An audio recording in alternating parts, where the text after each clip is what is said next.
Hi everybody, my name is Rosa Palas and I'm going to be talking or discussing about Paz Errazuriz. Paz Errazuriz was born in February 2nd, 1944 in Santiago, Chile. She graduated with a BA in Education from the Catholic University of Chile. She also attended Cambridge Institute of Education in England. Paz Errazuriz is an artist that she taught herself photography, basically. What makes her photos unique is that she presents people as they are in their daily lives. For this presentation, I'm going to be talking about one of her most famous photo books, which is La Manzana de Adán, or Adam's Apple. This photograph were done between 1982 to 1987. This series consists of intimate portraits of cross-dressers and transgender sex workers. She uses a film camera to photograph, and her photographs are black and white. She also uses a technique called silver gelatin photograph. I don't have too much information about that technique, but it will be something really good for you guys to look at. Her work has been collected by the Museum of Modern Art in New York and the Chilean National Museum of Fine Arts. Some of her photographs are also in Spain and the United Kingdom. So continuing with Paz Errazuriz, what is her work or the intentions of the artist behind her work? As she said in her own words, she said, they are topics, meaning the people that she photographs.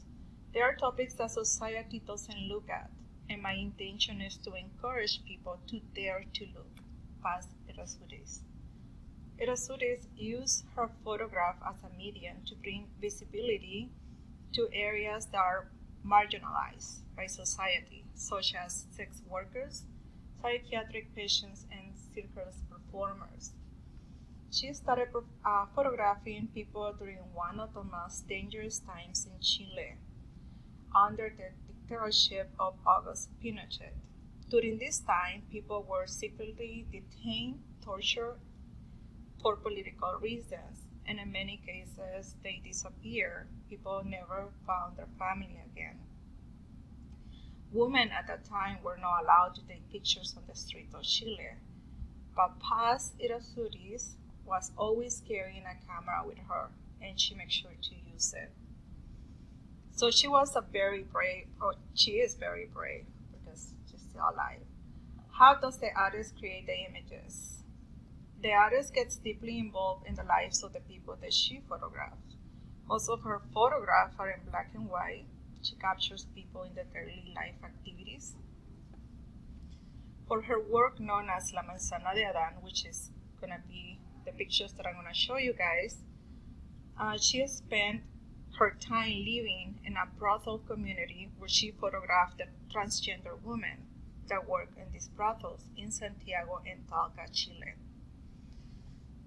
Her most famous subjects were Pilar, Evelyn, and Mercedes. She lived among them, and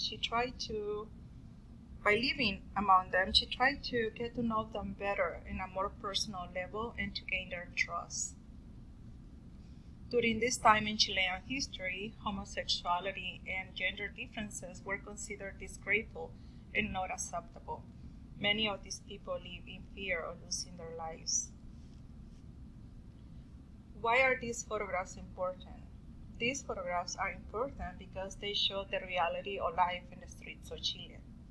Most of her photographs in this collection are about transgender prostitutes.